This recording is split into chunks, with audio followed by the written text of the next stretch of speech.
In the quiet suburbs of Houston, a chill ran down the spine of residents when a series of disturbing news reports emerged. The tranquility of the picturesque neighborhoods was shattered by a string of inexplicable animal attacks. These were no ordinary incidents. Pets were found mutilated, livestock in the outlying farms were slaughtered, and an eerie sense of dread began to seep into the very fabric of the community. At first, these attacks were dismissed as the work of wild animals, perhaps coyotes or bobcats, straying too close to human habitation. But as the incidents grew more frequent and more brutal, this explanation began to hold less water. The local populace was gripped by a fear they couldn't quite understand. Whispers of something more sinister began to circulate, stories passed down from generation to generation about a monstrous creature that once stalked the wilds of Texas. The local authorities were baffled. Wildlife experts scoured the surrounding woods, setting U. The fear escalated when the first human victims were found in Memorial Park, their bodies brutally mutilated. The dawn of an ordinary day in Houston was shattered by a gruesome discovery in Memorial Park. Bodies, horribly disfigured, torn apart as if by some savage beast, were revealed in the pale morning light. The park, once a place of joy and recreation, had become a chilling stage for a macabre spectacle. The victims were ordinary folks: a jogger, a night watchman, a homeless man who had made the park his refuge. Their lives were cut short in the most horrifying way, sending shockwaves through the community. The terror was palpable, the horror unimaginable. The tranquility of Memorial Park was forever marred by this chilling series of events. News of the grisly findings sent a wave of panic rippling through Houston. Whispers of a monstrous predator prowling around the city after midnight began to circulate. Some spoke of a deranged beast, others of a supernatural entity. Fearful speculation filled the air as dread settled over the city like a heavy fog. The authorities were quick to respond, but they struggled to make sense of the carnage. The claw marks, the bite wounds, they were unlike anything seen before. Animal control, local law enforcement, even the state's top forensic experts were at a loss. The beast, whatever it was, eluded identification. Despite their best efforts, the authorities were unable to provide any reassurances.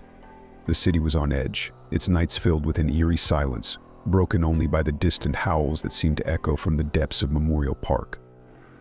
The park's once bustling paths were now deserted, the laughter and chatter replaced by an oppressive silence. As the body count continued to rise, so did the fear. Each new dawn brought with it the dread of another gruesome discovery.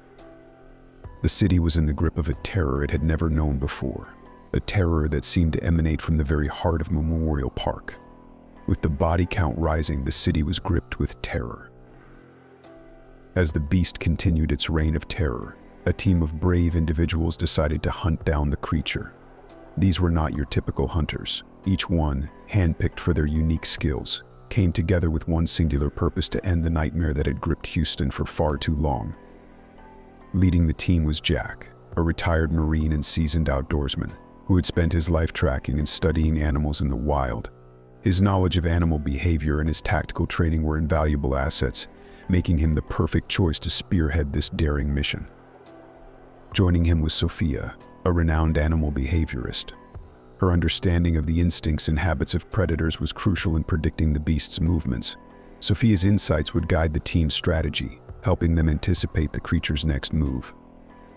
Then there was Carlos, a tech wizard, who had designed a cutting-edge surveillance system to monitor the beast's activities. His state-of-the-art drones and infrared cameras would provide the team with a pair of eyes in the sky, ensuring they were never blindsided. As word of their mission spread, the city rallied behind them. Candlelight vigils were held, prayers were sent, and donations poured in to fund their operation. The community support was a testament to their shared hope and a symbol of their collective resilience. The team spent days meticulously planning their approach.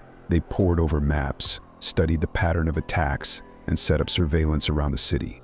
Every possible scenario was considered, every contingency planned for. The tension was palpable, yet there was a sense of grim determination. They knew what was at stake, and they were ready to face it head-on. As they loaded their gear and checked their equipment one last time, there was an air of solemn resolve.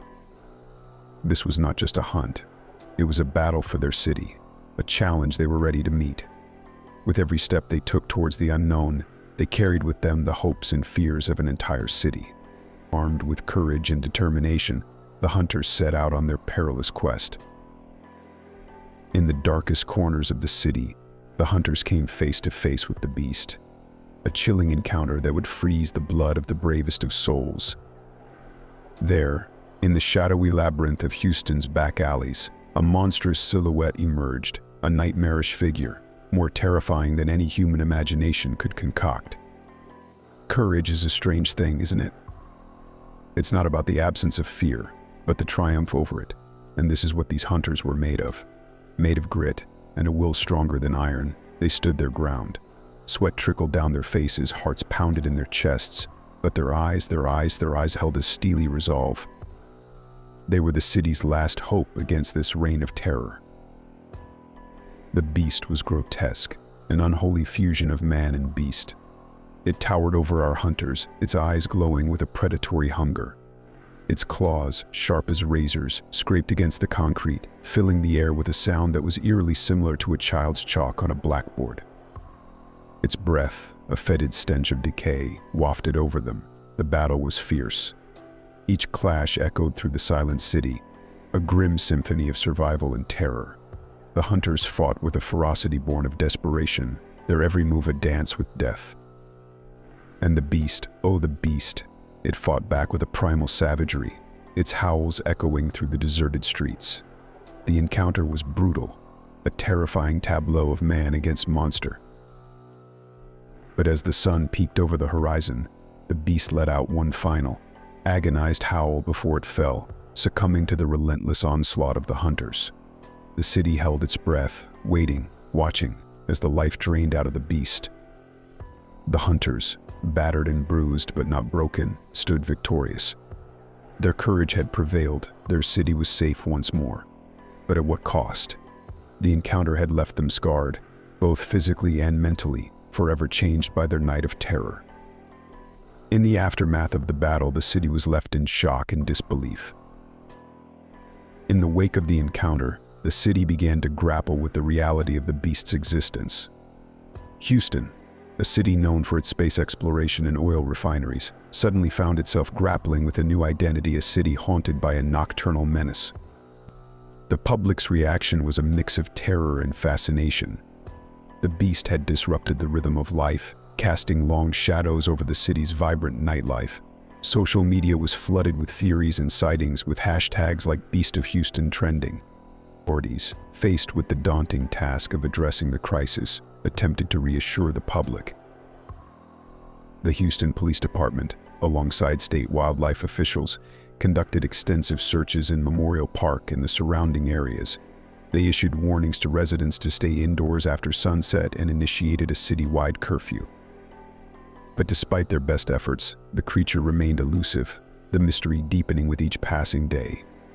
The aftermath of the encounter left an indelible mark on Houston. The city, once known for its bustling energy, was now shrouded in an eerie silence. The beast had not just left physical scars, but psychological ones too. To this day, the howls of Houston echo in the night, a chilling reminder of the creature that once stalked its streets.